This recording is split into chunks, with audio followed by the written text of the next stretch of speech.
Canto a la pampa, a la tierra triste, reproba tierra de maldición, que de verdores jamás se viste, ni en lo más bello de la estación.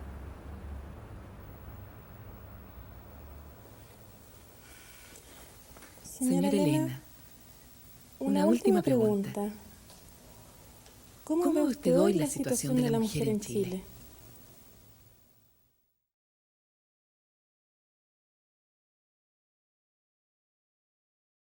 En realidad mi vocación era ser médico, pero después de una visita que hice a la Escuela de Medicina, a la sala de anatomía, me convencí que no iba a ser capaz de trabajar con cadáveres. Y fue por eso entonces que opté por las leyes. En ese tiempo había muy pocas carreras, no solo para las mujeres, sino también para los hombres. Existía solo medicina, ingeniería, arquitectura, agronomía, pedagogía y leyes.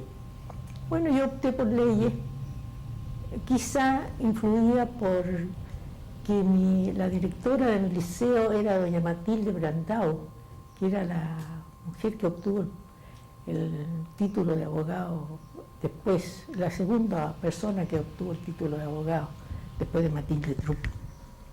Yo creo que eso fue lo que me influyó para elegir leyes. ¿Su familia la estimuló para eso o tuvo problemas? No tuve problemas. Mi padre era muy liberal.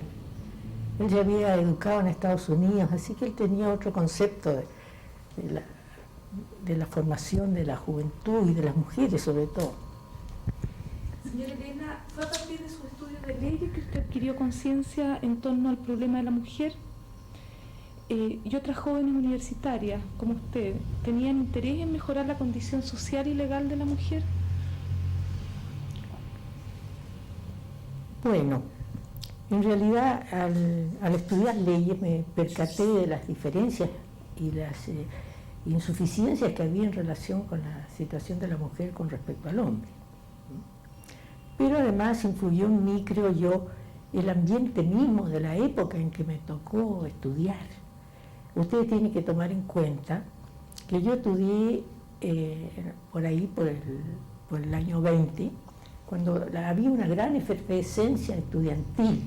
Estaba la época de los subversivos, de los muchachos que eran detenidos, del asalto a la Federación de Estudiantes. Todo eso daba un espíritu libertario que tiene que influir naturalmente en la concepción que tiene uno de las cosas. En cuanto a mis compañeras, eran muy pocas, ¿no? Creo que en mi curso había no más de 4 o 5. Y la verdad era que no se interesaban mucho por los problemas sociales. Ellas estaban ahí estudiando porque eso le daba un estatus, ¿no? En ese tiempo las personas de la clase media tenían interés en que sus hijos estudiaran y fueran universitarios, ¿no?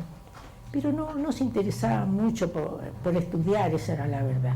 Salvo una que después fue menchista, una chica que se llamaba Flora Heredia.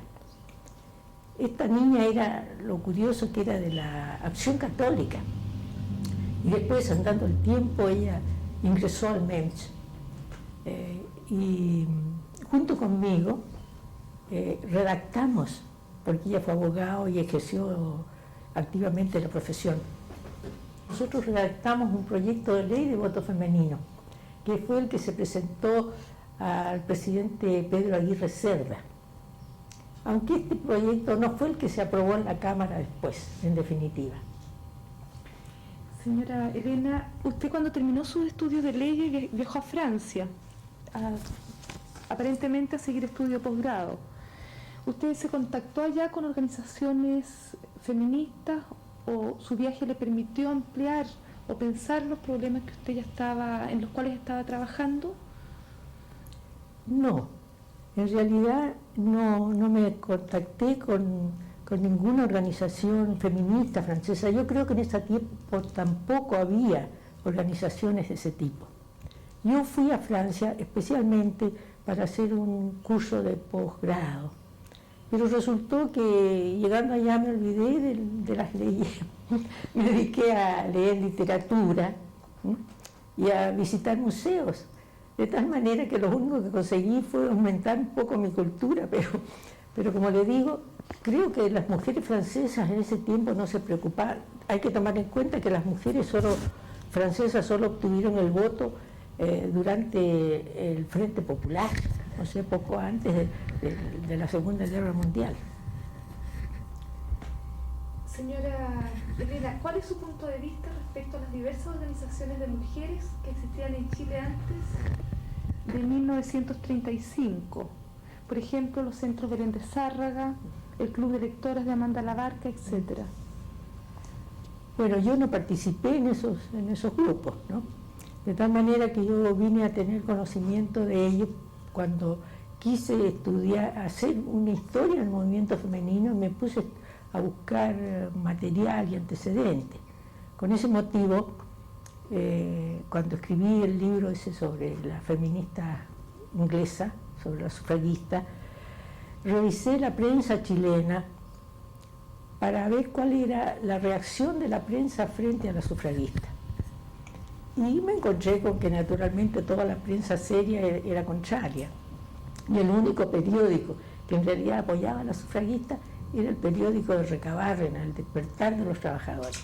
Y ahí, en El Despertar de los Trabajadores, yo tomé conocimiento de estos grupos de Belén de Zárraga, que eran grupos muy interesantes, pero pequeños. Estaban en las distintas organizaciones, en las distintas oficinas salitreras, pero eran más bien formadas por personas que eran parientes, cónyuges o hijas de los que trabajaban en la salitrera. ¿Cuáles eran las demandas o intereses de los centros Belén de Zárraga? Era fundamentalmente anticlerical, pero también se preocupaban de la emancipación de la mujer, de los derechos de la mujer, sobre todo del aspecto cultural de las mujeres. En la investigación que usted hizo, ¿o qué rol le adjudica usted a ese? Bueno, el club de lectura, lo mismo que todas las anteriores al año 35. Yo le pongo el caso del Consejo Nacional de Mujeres, de la Unión Femenina de Valparaíso. Todas esas instituciones no eran de tipo militante, no eran de tipo de lucha, sino eran más bien con sentido académico, de estudio. Había mujeres de cierto nivel intelectual, ¿no? De élite. Esa era la composición de los grupos esos. Planteaban los problemas de la mujer, pero no luchaban por ellos, en fin, con cierta fuerza, con cierta energía. Y en este marco, ¿qué importancia le da usted a la ley Amunátegui? Pero un gran importancia, de tal manera que yo creo que cuando se habla del movimiento femenino chileno hay que partir del decreto Amunátegui, ¿no? Es la que permite entrar a la mujer a la universidad. Señora Elena, ¿de qué manera se forma el MEMCH y cómo usted llega a ser su secretaria general, su primera secretaria general? Yo pienso que las instituciones se forman no porque un grupo de mujeres se reúnan y decidan realizarlo, constituirlo, sino que tienen que confluir ciertos factores importantes, factores históricos, factores económicos, factores culturales, que son los que hacen emerger la institución y además la hacen duradera. Porque si estos factores no existen, las instituciones son fugaces. ¿Y en ese marco cómo se forma el MEMCH? En ese marco se forma precisamente porque el ambiente estaba propicio. precisamente en los años en que se forma el MEMS estaba en desarrollo la idea del Frente Popular. Había una gran agitación sobre esa reunión de los grupos progresistas. Además, en ese momento había bastantes mujeres que tenían título universitario. Había aumentado enormemente el número de mujeres que trabajaban en industria, en el comercio, que trabajaban también en la administración pública.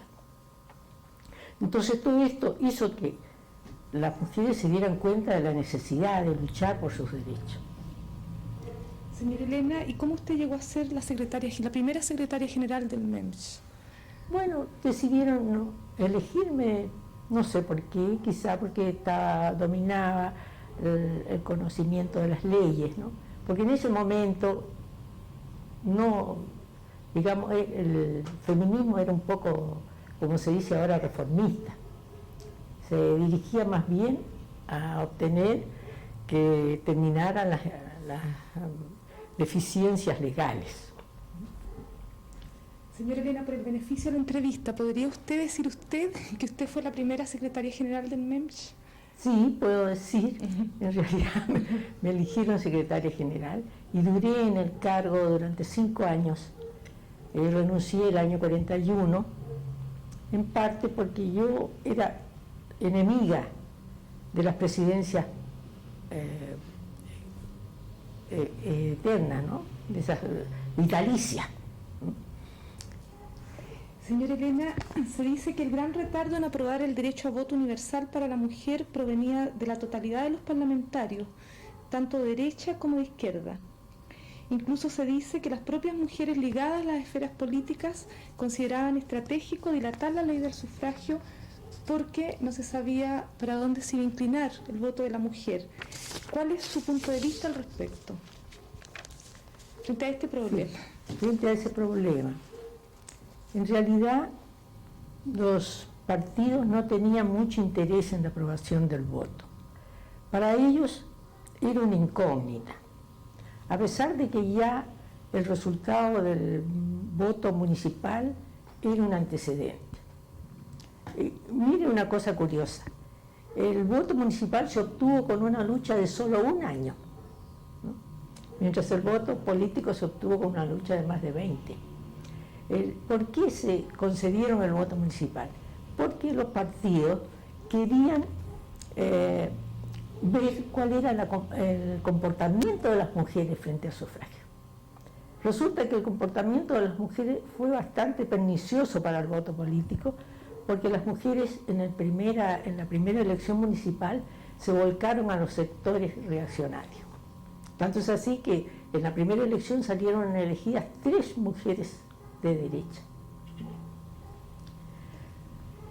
A pesar de eso, ¿cuál era su posición frente al voto político? A pesar que yo fui siempre partidaria del voto político y por eso dediqué gran parte de mi vida y de mi actividad a esas campañas. Señora Elena, el MEMS llamó a 2 congresos de mujeres con gran éxito. ¿Podría usted referirse a qué estrategia buscaban esos congresos? ¿Cuál era la problemática de fondo, digamos? Bueno, en primer lugar, estudiar todos los problemas femeninos y ver por los cuales se iba a luchar. En los 2 congresos, porque el MEMS tuvo 2 congresos. Uno, el primero, que fue el año 37, y después otro que fue el año 41. En ambos se planteó como actividad principal el problema del voto político, a pesar de que también se trataron los otros problemas que afectaban a la mujer. Y además, en el segundo congreso se acordó que el MEMS debía redactar un proyecto de ley para presentarlo. Y ahí es el proyecto que yo le hablé antes, que redacté junto con Flor Heredia. Señora Elena, aparte del voto femenino, ¿qué otros problemas eran para ustedes de primera urgencia desde el MEMS? Tanto sociales como específicos, cómo se planteaban políticamente y cuál era la composición del MEMCH, quiénes formaban esta asociación. El MEMCH fue una institución distinta a las anteriores. Fue una institución pluralista en que se llamaba a mujeres de todas las ideologías, de todas las clases sociales, de todos los niveles económicos. Ahí teníamos nosotros universitarias, profesionales, teníamos obreras, teníamos empleadas, dueñas de casa. Y todas teníamos una cosa común, que era luchar por la emancipación de la mujer. Una emancipación económica, emancipación social, emancipación jurídica. Señora Elena, a partir de los acuerdos del último congreso se forma la FECHIF. El MEMCH impulsa esta organización. La primera secretaria general de la FECHIF fue Amanda Labarca. Sí. ¿Coincidían los puntos de vista del MEMCH con los de Amanda Labarca, por ejemplo? Mire, yo tengo una gran admiración por Amanda Labarca. Creo que se ha sido un poco injusta con ella cuando se escribe la historia del movimiento femenino a no destacarla debidamente. Ella fue una gran presidenta de la Federación de Instituciones Femeninas. Y esta institución, hay que reconocer que fue la que decidió, en definitiva, la obtención del voto, ¿no? Claro está que la FECHIF, que tendré que explicar, era una coordinadora de instituciones, no era una institución de personas, ¿no?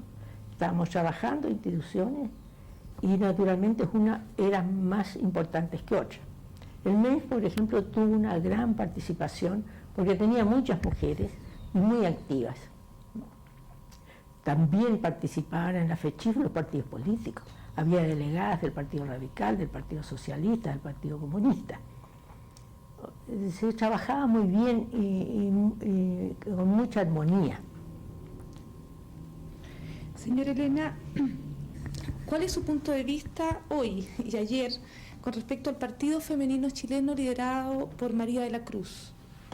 ¿O qué importancia social, política le da usted en relación a la mujer o a nivel global? Yo no le doy ninguna importancia al partido femenino de María de la Cruz. Y era un partido precisamente que no tenía esas condiciones que yo había advertido antes, ¿no? De reunir, de tener un programa, de tener una doctrina.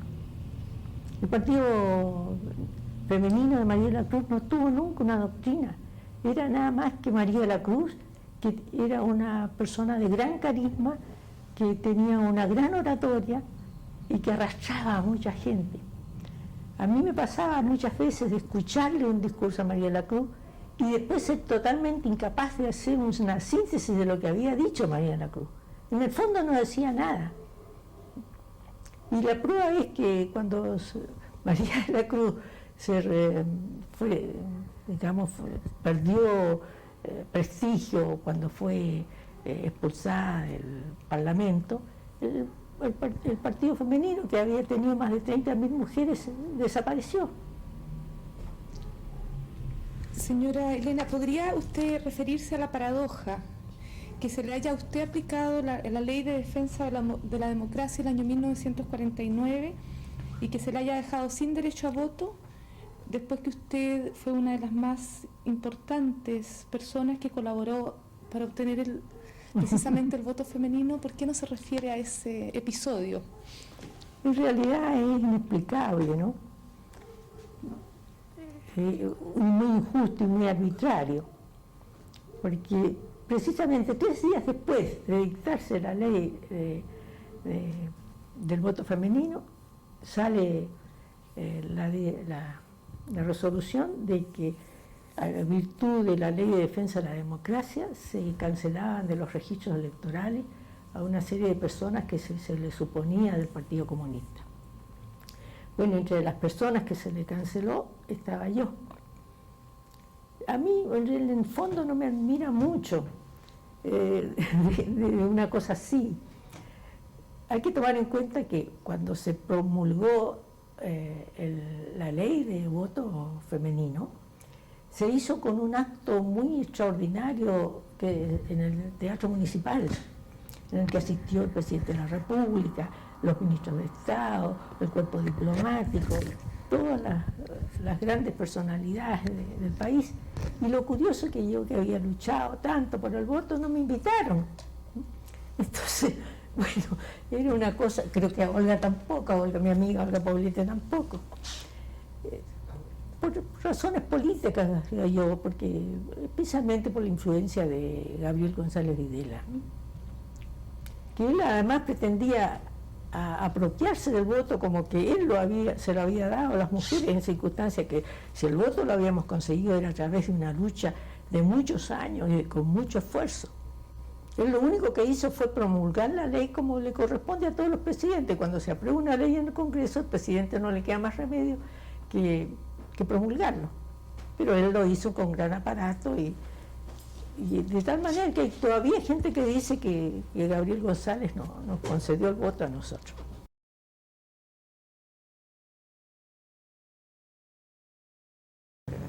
Y me acuerdo que nombraba, lo citaba permanentemente a tomar todo ese periodo de la República Liberal, la historia del siglo pasado, reparar en ese detalle, pero lo hacía, lo mencionaba como muy importante, no se me olvidaba.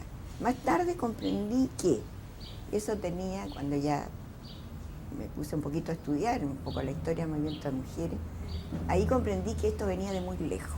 Esta fue y se recuerda poco, fíjate tú, ese detalle. Hay dos mujeres que desempeñaron un papel, no se da suficiente relieve, a veces se olvida. Deben haber hecho un papel bien importante, pero no tenemos mucha referencia. Que son dos educadoras, la Isabel Lebrun de Pinochet y la Antonia Tarragó. Estas dos mujeres antes de los años 70 estaban dedicadas a manejar dos colegios de enseñanza media, de enseñanza secundaria, privados, es decir, sus estudios no eran validados, no los reconocía la universidad.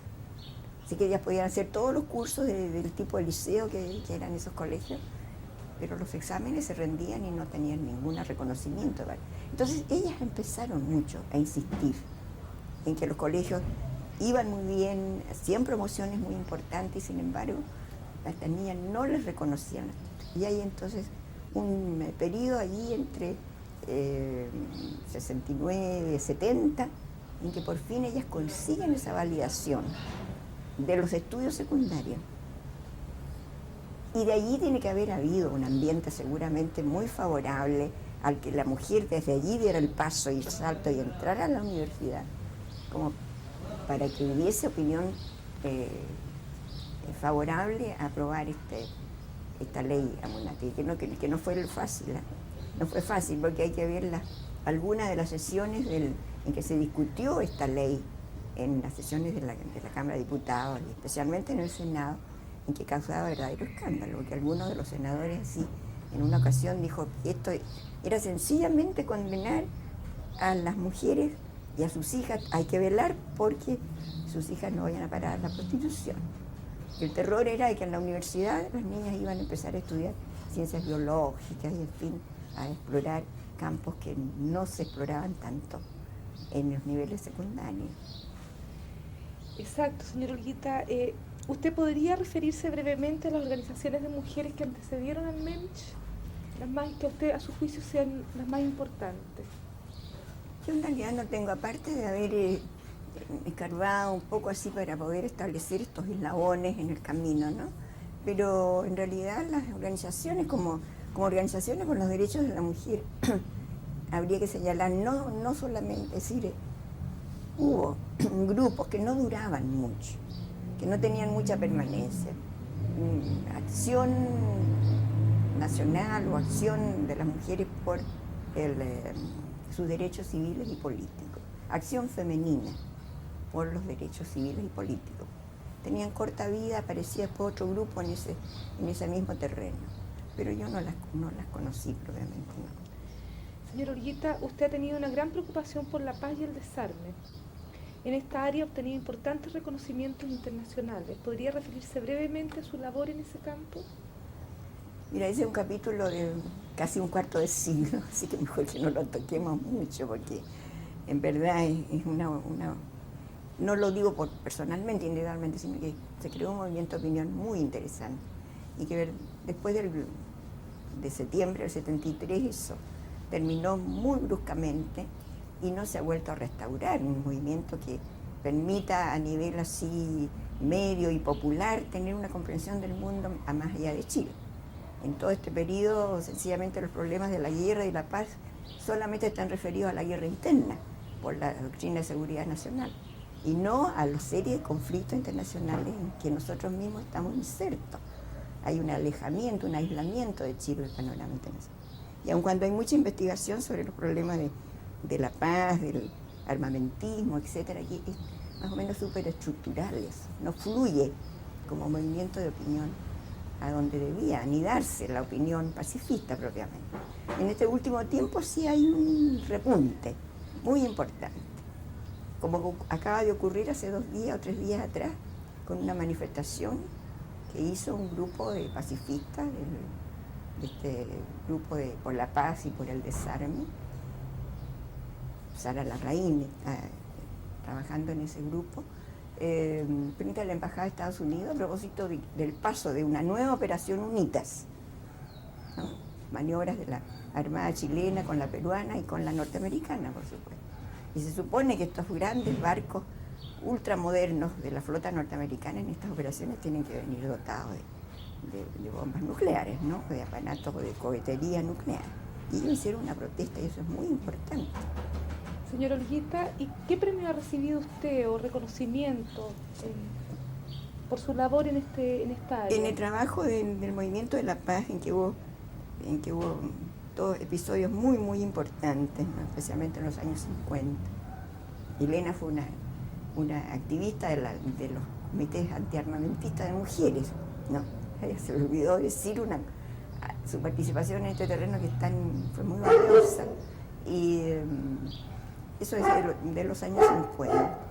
En ese periodo el movimiento de la paz tuvo un desarrollo bastante fuerte y de estos reconocimientos internacionales que son reconocimientos a la respuesta del pueblo chileno en general, mujeres y hombres, ¿no? ¿Qué pasa?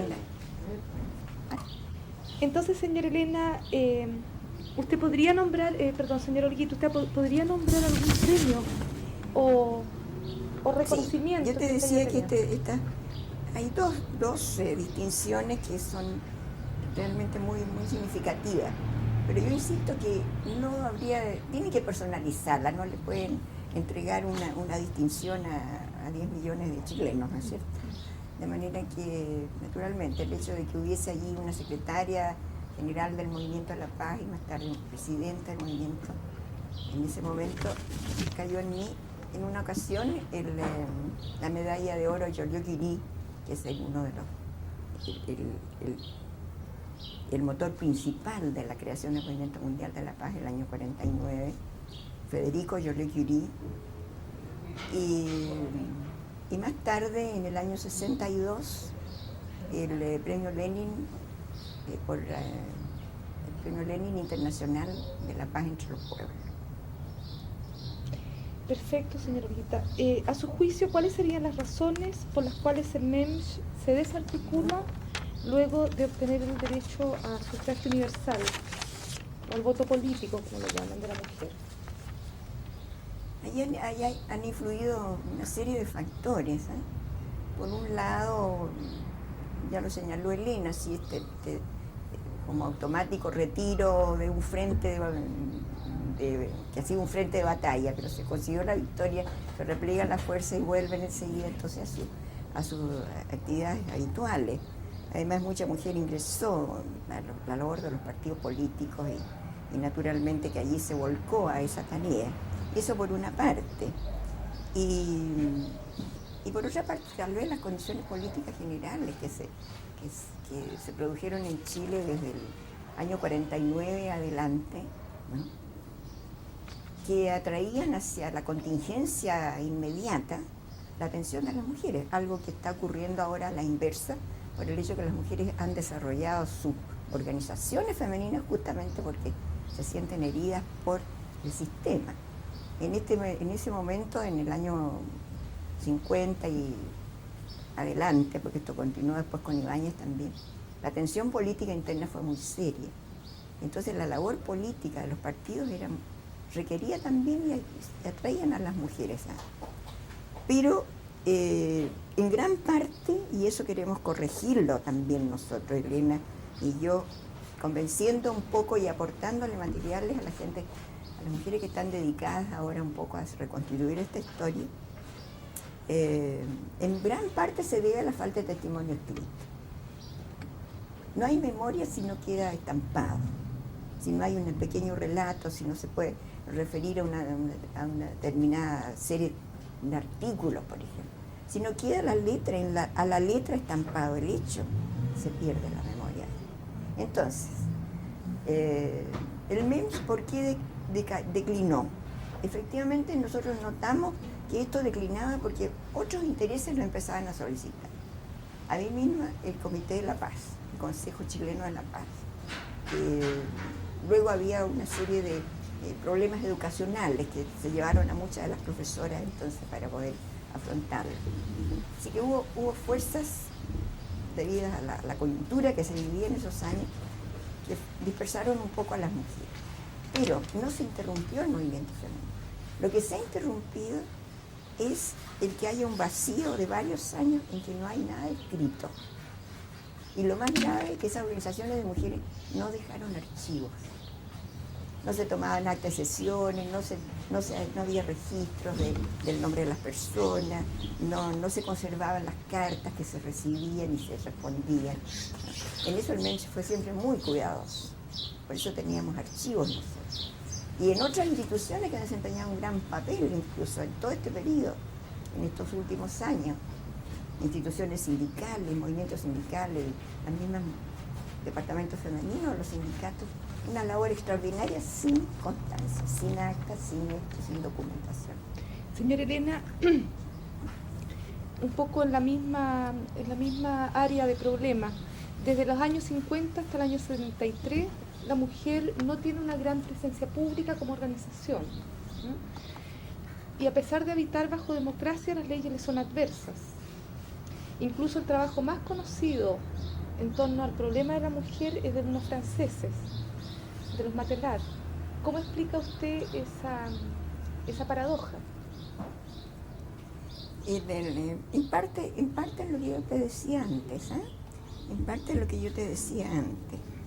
Y en parte también el hecho de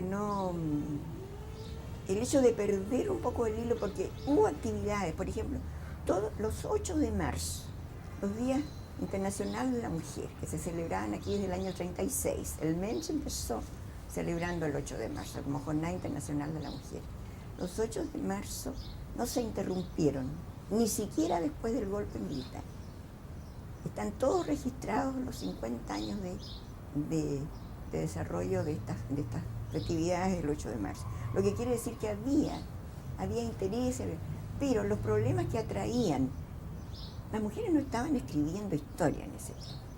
Estaban en las teorías sociológicas o bien estudiando la historia internacional, ¿no?, de las historiadoras. Y escribían mucho menos de lo que han escrito ahora. Increíble en todos estos periodos, en toda esta etapa de la dictadura, la cantidad de libros que han ido publicando las mujeres de esta generación joven. ¿Qué es lo que la ha motivado para llegar a eso, no? Ahora aquí va a haber un abundantísimo material para cuando en verdad se pueda publicar todo.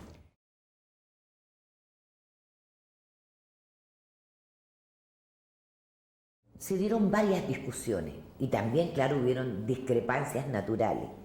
Una de ellas fue algunas opiniones que venían del propio Salvador Allende, en que llamaba, y era justo hacerlo así, a un trabajo gratuito, digamos, para atender a los niños de 0 a 7 años, que era lo que consideraba la ley de jardines infantiles. Ese debate estuvo allí Julieta Campuzano.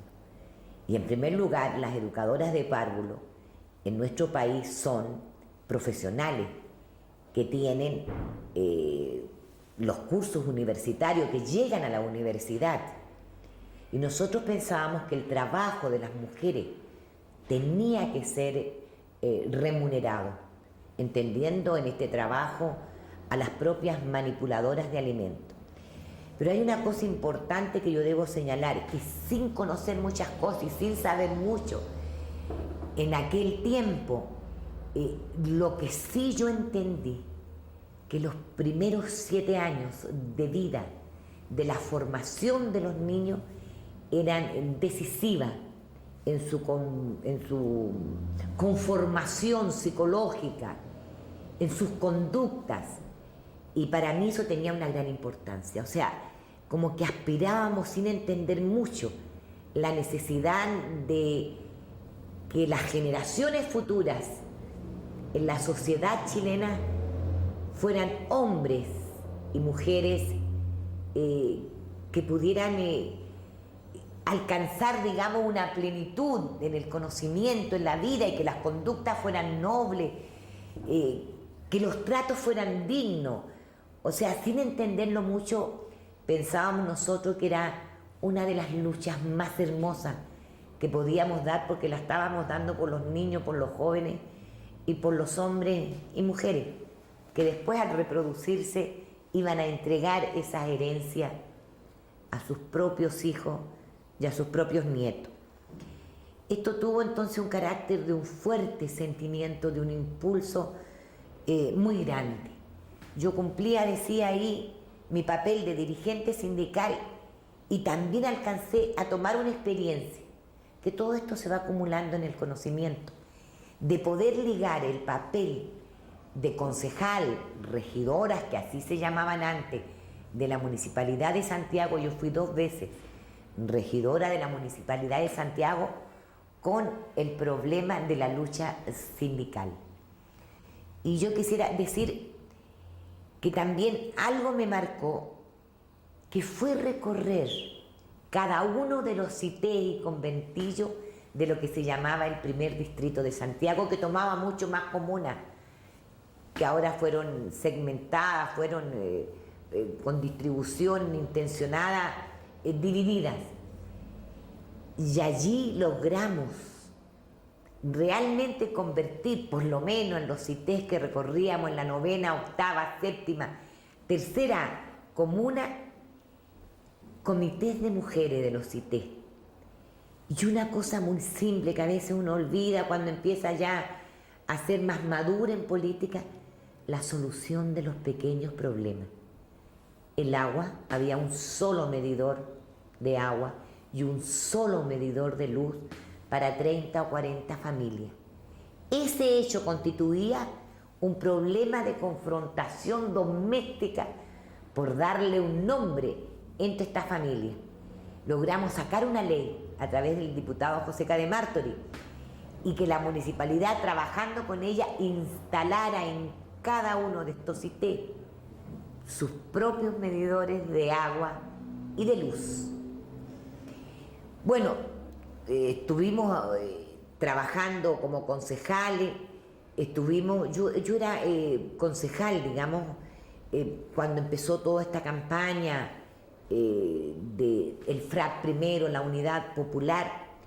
Pero algo que yo quiero señalar y que es muy importante: trabajaba yo en la calle Matucana con estos cités, y allí estaba la calle Maipú, que era una calle donde estaban las mujeres prostitutas, y fuimos a conversar con ellas, y ellas se interesaron en este trabajo que le proponíamos nosotras, y de qué manera ayudar. Y tuvimos entonces en esa calle entre Maipú y Matucana varias reuniones con ellas.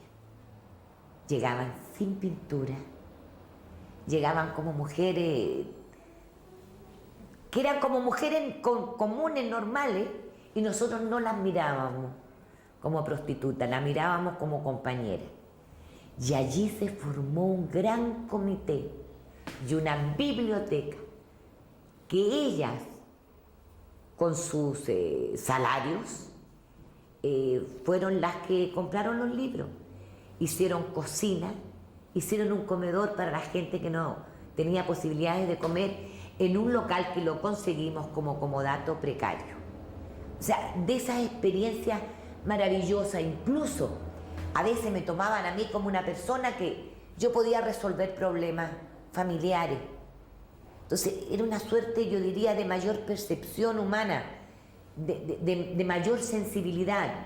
Cuando las mujeres venían a conversar conmigo a la municipalidad de Santiago, a decirme que los maridos las castigaban, o sea, había maltrato, había violencia intrafamiliar.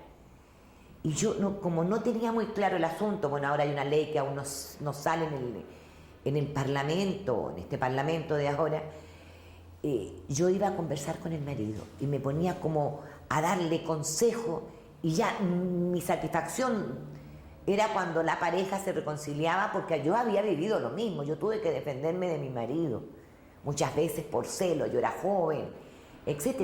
O sea, para que la mujer participe en la vida sindical, en la vida política, nos cuesta mucho, no se nos entregan los elementos de participación y tienes que abrirte camino con todo, o sea, pasando por encima de tantas cosas. Y a su vez yo era mamá, ya tenía 3 hijos, me costaba, yo tenía que salir a veces con mis hijos a trabajar y a vender mis diarios, me levantaba a las 5 de la mañana, tenía que ir a la imprenta a pelear porque era un gremio, bueno, un gremio de una expresión popular y también de determinadas expresiones de lumpen, y yo andaba con un cuchillo y me tenía que defender para que no me robaran mis diarios y todo. Entonces, eso también te fue dando, yo diría, determinados puntos de fortaleza, que no es fácil conseguirlo. O sea, tiene mucha relación con lo que tú haces cotidianamente, con lo que tú vas acumulando a través de los años para poder entrar a hacer una vida política diferente, que no es la vida política de hoy. Era diferente, porque había un vínculo directo con la gente y su sufrimiento, porque yo empezaba a sufrir igual que la gente. Y yo pienso que eso todavía me queda. Y eso a veces hace mal, porque a uno le dan ganas de llorar y de pelear y de alegar, de discutir, pero pienso que es tan importante no perder nunca, jamás, mientras tú vivas, esta forma de ser. Yo pienso que aquí hay un fenómeno que hay que registrar, un fenómeno de las décadas pasadas, en que era muy difícil a la mujer tener cargos de representación al interior de los partidos. Yo hablo de los partidos de izquierda de ese entonces, incluso de los partidos de derecha o de centro. Era un campo ocupado, espacios ocupados fundamentalmente por hombres. O sea, no existía una política, no existía un estímulo, entendiendo que la mujer ya significaba una fuerza electoral. O sea, yo pienso que en esas décadas se dio una utilización de la mujer para conquistar su voto, con diferentes formas de populismo, de demagogia, y que eso fue cambiando. Pienso que aún no ha cambiado, pero en ese entonces ya empezaron algunas mujeres, por lo menos en el caso de mi partido, el Partido Comunista, se dio una gran batalla interna por la mayor participación de la mujer. Ya éramos más miembros de las mujeres, miembros del Comité Central del partido, más mujeres concejales o regidoras de aquella época y también más mujeres diputadas. Nosotros en el último periodo, antes de la dictadura, tuvimos la mayor representación femenina, 9 diputados de 26 en total. Yo creo que aún se quedan cortos, o sea, no es lo que la mujer representa en la sociedad el nivel justo, equilibrado de su representatividad, no es la discriminación positiva, porque tenemos que entender que todos los problemas que vive la mujer, los problemas de género, los problemas de sumisión en la sociedad, el problema real del machismo que tiene diversas expresiones, no son problemas que hayan sido absolutamente superados y que a veces la mujer también se autodiscrimina, porque al elegir un camino, como lo han elegido muchas mujeres como yo, en este país, en América Latina y en otras partes del mundo, es una lucha presionante. Tienes que estar dispuesta a muchas cosas. Entonces, compatibilizar, claro, el amor, la familia, la pareja, los niños, el hogar y todo, es realmente una situación que tiene que estudiarse más, diría yo, y que tienen que darse más facilidades cuando se habla de sociedades modernas, de facilidades a la mujer. O sea, la mujer no puede seguir siendo eternamente dueña de casa. Yo fui diputado en 1969. Fui elegida diputado por el primer distrito de Santiago, que eran más comunas, decía yo, eran 10 comunas.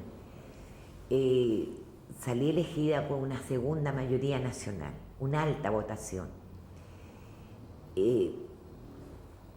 Los suplementeros, los lustrabotas, los feriantes, las mujeres, las prostitutas, las amigas de los CITE, había una base social y había una relación no del político que va a buscar el voto, sino del político que hace con ella las cosas.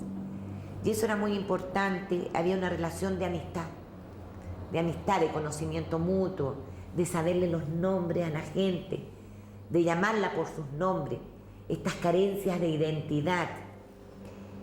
Y fui elegida un poco asustada al entrar al Parlamento, el mismo edificio, ahora ex Congreso Nacional, butacas negras, de maderas duras, finas, comedores, y gente que te servía vestido con una humita, un poco así como que tú llegas a un mundo que es diferente, o te acomodas a ese mundo lo acomodas a lo que tú eres. Y yo hice del trabajo parlamentario fundamentalmente un trabajo extraparlamentario.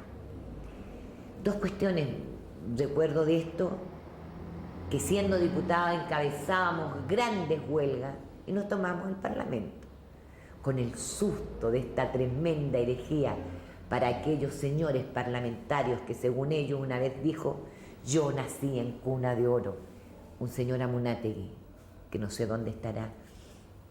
Entonces había allí una cuestión de clase, la derecha estaba al frente nuestro, una derecha agresiva, una derecha de alcurnia frente a nosotros, a las mujeres que éramos diputados en ese entonces, Gladys Marín, profesora, Vilna Roja de Tocopilla, que trabajaba incluso en trabajos domésticos, bueno, Silvia Costa, profesora, o sea, éramos mujeres en su gran mayoría, yo diría, proletarias, que veníamos muy de abajo. Entonces, entrar a ese mundo era difícil, pero a su vez, trabajar con la gente, encabezar los conflictos, encabezamos el conflicto de la industria textil Irma, bueno, nos tomamos el Parlamento y con las mujeres de correo y telégrafo, nos tomamos adentro la Cámara de Diputados como expresión de lucha para resolver los problemas, con muchas dirigentes de correo y telégrafo de aquella época. Bueno, y se resolvió el conflicto porque creamos una situación insostenible donde tenía que venir la solución a los conflictos con las peticiones, si no 100% de las que ellas solicitaban, tenían que venir esta solución. Fue un trabajo, yo diría que se expresó fundamentalmente en la calle. Participamos de las comisiones de vivienda, de las comisiones de trabajo, y mi primer compromiso fue con los suplementeros, con mi gremio, y obtuvimos la ley de previsión del gremio de suplementeros, que no la teníamos. Impulsamos la ley de los pescadores artesanales, el saneamiento de los títulos de dominio, que era el gran problema de esta región metropolitana, donde la mayoría de las poblaciones eran fruto de tomas de terreno y tenía que entrar a sanearse esa situación. Bueno, la relación que se daba entre nosotras, como en toda relación humana, con una había más simpatía, más acercamiento. En concreto, en la ley de jardines infantiles, nuestra acción común se desarrolló con Vilna Saavedra. Menos acercamiento quizás con otras diputadas del Partido Nacional de ese entonces. Pero la verdad es que el número de mujeres era muy importante. Podemos nombrar algunas. Ya nombraba a Vilna Saavedra, estaba Blanca Retamales, Inés Aguilera, estaba Silvia Costa, Amanda Altamirano, Eliana Araníbar, Juana Dip, que es de San Antonio. Estaba, bueno, María Manuela había estado también en este periodo. La Negra Lazo, Carmen Lazo, con quien teníamos y tenemos una estrecha relación política y humana. Fidelma Allende, estaba Laurita Allende, que ella fue diputado junto en los periodos con Julieta Campuzano en el segundo distrito, antes que ella fuera senadora, primero diputado Julieta, que era la única mujer que teníamos en el Senado como partido. Y la verdad es que no se dio, yo diría, una relación como de juntarnos todas, digamos, a ver qué proyectos de ley. Era un momento también de gran disputa política. Eran proyectos presidenciales que más que nada lograban separarnos en las diferentes bancadas. Y lo cierto es que allí, yo diría, nos faltó, hubo carencia de mayor iniciativa en relación a los problemas específicos de la mujer, salvo los problemas de derecho civil de la mujer frente al marido que se venían discutiendo años ahí, que todavía se siguen discutiendo, pero problemas concretos de género que hubiésemos abordado, incluso el divorcio, que teniéndolo claro en ese entonces, de una necesidad social de romper esquemas, de determinados niveles de hipocresía, de pacatería, no tuvimos, digamos, ese ímpetu para poder llevar adelante estos proyectos de ley. Canto a la pampa, a la tierra triste, reproba tierra de maldición, que de verdores jamás se viste, ni en lo más bello de la estación.